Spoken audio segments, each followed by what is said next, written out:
1, 2, 3, come on! नमस्कार दोस्तों, स्वागत है आपका अपने चैनल स्टडी बिहार में। तो दोस्तों, आज की इस वीडियो में हम लोग कक्षा 10वीं के हिंदी गोदली अध्याय 5 नागरिक लिपि निबंध के बारे में पढ़ेंगे। इस निबंध से किस प्रकार से मैट्रिक परीक्षा में ऑब्जेक्टिव और सब्जेक्टिव क्वेश्चन पूछे जाएंगे, इन सभी बिंदुओं पर मैं भारी भारी से चर्चा करूंगा। इसलिए वीडियो को अंत तक बिना स्किप किए देखिएगा ताकि इन सभी बिंदुओं को आप समझ ले। तो दोस्तों, इस वीडियो के माध्यम से आपको यह भी बताया जाएगा कि कौन से क्वेश्चन फर्स्ट सिटिंग में और कौन से क्वेश्चन सेकेंड सिटिंग में पूछे जाएंगे। इस चैप्टर से बहुत सारे ऑब्जेक्टिव और सब्जेक्टिव बिहार बोर्ड मैट्रिक परीक्षा में पूछे जाते हैं, जो मैं बारी बारी से उसको बताऊंगा। तो दोस्तों, अगर आप मेरे चैनल पर नए हैं तो चैनल को सब्सक्राइब कर दें और बेल आइकन प्रेस कर दें ताकि मैं कोई भी वीडियो डालूं तो उसका नोटिफिकेशन आपके पास पहुंच जाए। तो दोस्तों, स्क्रीन पर जो दिख रहा है, इन सभी ऑब्जेक्टिव क्वेश्चन को किस प्रकार से बोर्ड एग्जाम में पूछे जाएंगे और कैसे आपको जवाब देना है, इसको मैं ऐसे बिंदु ऐसे पॉइंट से समझाऊंगा कि आपको हमेशा के लिए याद हो जाएगा। इसलिए वीडियो को बिना स्किप किए अंत तक देखिएगा ताकि आप अच्छा से अच्छा शिक्षा प्राप्त कर अच्छा से अच्छा मार्क्स प्राप्त कर सकें।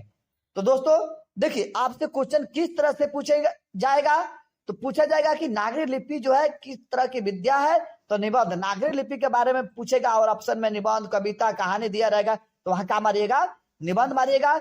इस नागरिक लिपि के लेखक कौन है, नागरिक लिपि के लेखक जो है गुणाकर मूले। गुणाकर मूले का जन्म पूछ देगा तो 1935 ईस्वी में। उसके बाद जन्म स्थान पूछ देगा तो महाराष्ट्र के अमरावती जिला में हुआ था। उसके बाद भाषा शैली इनका क्या था, तो मराठी था। मतलब गुणाकर मूल्य की प्रारंभिक शिक्षा कहाँ से प्राप्त हुई थी, तो गांव से।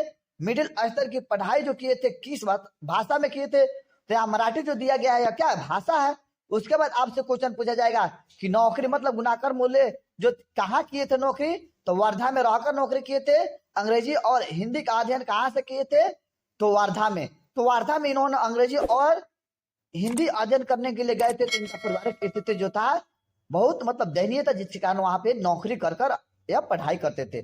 और पूछा जाएगा कि मैट्रिक और एमए किस विषय से किए थे, कहां से किए थे, तो मैट्रिक और एमए इन्होंने क्या किया, गणित से किया और इलाहाबाद से किया था। और गुणाकर मूल्य की मृत्यु निधन पूछ दिया जाएगा तो 2009 में कहां पर हुआ था, तो दिल्ली में हुआ था। हिंदी तथा इसकी बोलियां, मतलब हिंदी और हिंदी भाषा में बोली जाने वाली सभी बोलियां जो है किस लिपि में लिखी जाती है, तो देवनागरी लिपि में लिखी जाती है। नागरिक लिपि के प्रारंभिक लेख कहां से प्राप्त हुए थे, तो दक्षिण भारत से प्राप्त हुए थे। बेतमा दान पत्र का इतिहास पूछ देगा तो क्या पूछ बताइएगा, 1020 ईस्वी बताइएगा। हिंदी, नेपाली, नेवारी, मराठी, खसकुरा, मतलब खसकुरा नेवारी जो है नेपाली भाषा में है। इन सभी भाषाओं को किस लिपि में लिखा जाता है, तो देवनागरी लिपि में लिखा जाता है। बेतमा के स्थान पूछेगा, बेतमा कहां पर है, कहां अवस्थित है, तो इंदौर के समीप मारिएगा। नागरिक लिपि पर लिखा गया ताम्रपत्र का इतिहास पूछ देगा तो क्या बताइएगा, 1060 ईस्वी बताइएगा। गणित सार संग्रह की रचना किसने किया था, तो महावीर आचार्य ने किया था। गणित सार संग्रह की रचना कब किया गया था, तो 850 ईस्वी में। उसके बाद समांगड दान पत्र का पूछ दिया जाएगा तो क्या मारिएगा, ऑप्शन 754 ईस्वी मार दीजिएगा।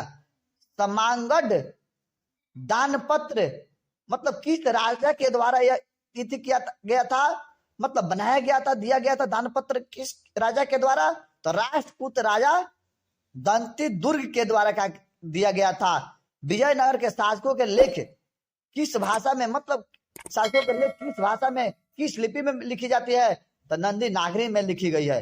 केरल के वीर केरलस्थ जो शब्द जो है किस लिपि में है, तो देवनागरी लिपि में है। उसके बाद जैनों का प्रसिद्ध तीर्थ स्थल जो पूछेगा, श्रवण बेला गोल जो है क्या है, तो जैनों का प्रसिद्ध तीर्थ स्थल है। उसके बाद क्वेश्चन पूछेगा विक्रमादित्य का व्यक्तिगत नाम क्या था। चंद्रगुप्त मौर्य विक्रमादित्य का व्यक्तिगत नाम जो था देव था। उसके बाद रामायण लिखी गई है। रामायण जब पूछा जाएगा किस भाषा में लिखी गई है, तो संस्कृत में। किसने लिखा है, तो वाल्मीकि जी ने।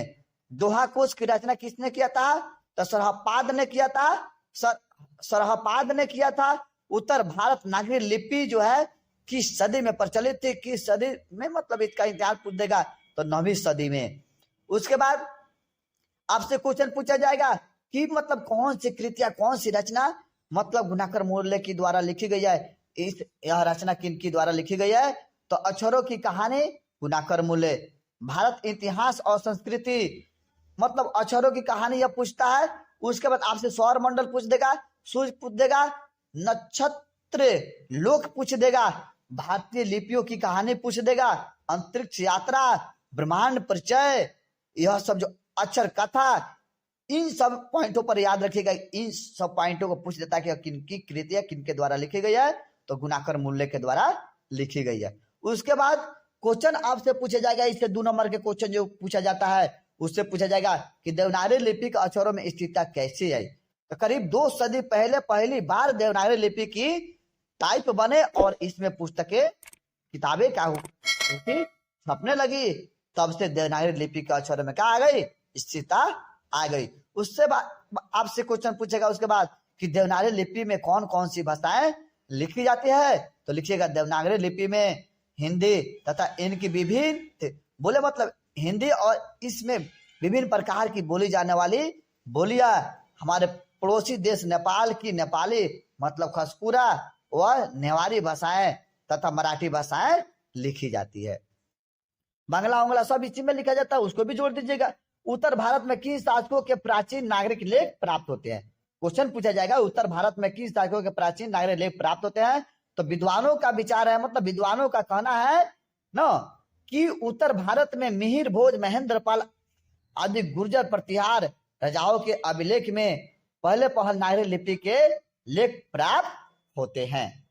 उसके बाद आपसे क्वेश्चन पूछे जाएंगे कि गुर्जर प्रतिहार कौन थे, तो विद्वानों का विचार है, विद्वानों का मानना है कि गुर्जर प्रतिहार जो थे बाहर से, विदेश से भारत आए थे।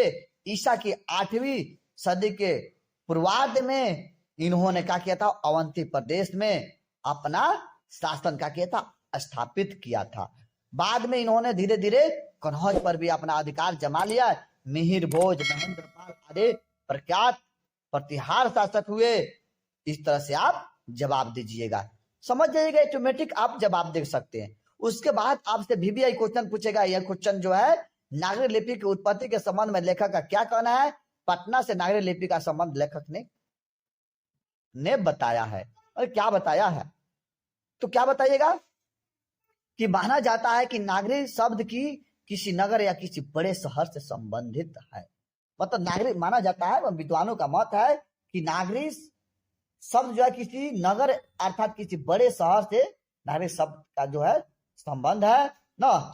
पादकादिकम नामक एक नाटक से जानकारी मिलती है कि पाटलिपुत्र अर्थात पटना को नगर के नाम से पुकारते थे। अतः यह भी जानते हैं कि स्थापत्य की उत्तर भारत की एक विशेष शैली को नगर शैली कहते हैं। अतः नगर या नागरिक शब्द उत्तर भारत के किसी बड़े नगर से संबंध रखता है।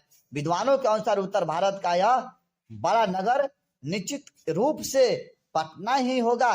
चंद्रगुप्त द्वितीय विक्रमादित्य का व्यक्तिगत नाम देव था, इसलिए गुप्तों की राजधानी पटना को देवनगर भी कहा जाता था। देवनगर की लिपि होने से उत्तर भारत की प्रमुख लिपि को बाद में देवनागरी नाम दिया जाने लगा। इसमें से कुछ छोड़ बचड़ कर अपना से बना लीजिएगा। उसके बाद क्वेश्चन पूछा जाएगा कि देवनागरी को नागरिक को देवनागरी क्यों कहते हैं, लेखक इस संबंध में क्या बताता है। तो नागरिक नाम की उत्पत्ति तथा इसके अर्थ के बारे में विद्वानों में बहुत बड़ी मतभेद है ना। एक मत के अनुसार, मतलब एक विद्वानों के का अनुसार, मतलब एक मत के अनुसार एक विद्वान ने कहा था कि गुजरात के नगर ब्राह्मणों ने सबसे पहले, मतलब पहले पहल मतलब सबसे पहले नागरी लिपि का इस्तेमाल किया, इसलिए इसका नाम नागरी पड़ा। एक दूसरे मत के अनुसार, मतलब दूसरे व्यक्ति के अनुसार दूसरे ने कहा कि बाकी नगर सिर्फ नगर है, परंतु काशी देव नगरी है, इसलिए काशी में प्रयुक्त लिपि का नाम देवनागरी पड़ा।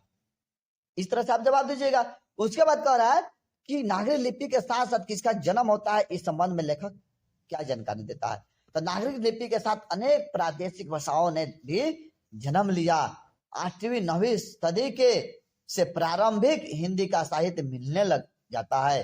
हिंदी का आदि कवि श्रीपाद के दोहाकोश की तिब्बत से जो हस्तलिपि मिली है वह 10वीं 11वीं सदी की लिपि में लिखी गई है। नेपाल से और भारत के जैन भंडारों से भी इस काल की बहुत सारी हस्तलिपियां मिली है। इसी काल में आर्य भाषा की परिवार की आधुनिक भाषाएं मराठी, बांग्ला आदि जन्म ले रही थी। तो दोस्तों, अगर वीडियो अच्छा लगा हो तो चैनल को सब्सक्राइब कर दें और वीडियो को लाइक करें और वीडियो को अपने दोस्तों में शेयर करें। जय हिंद।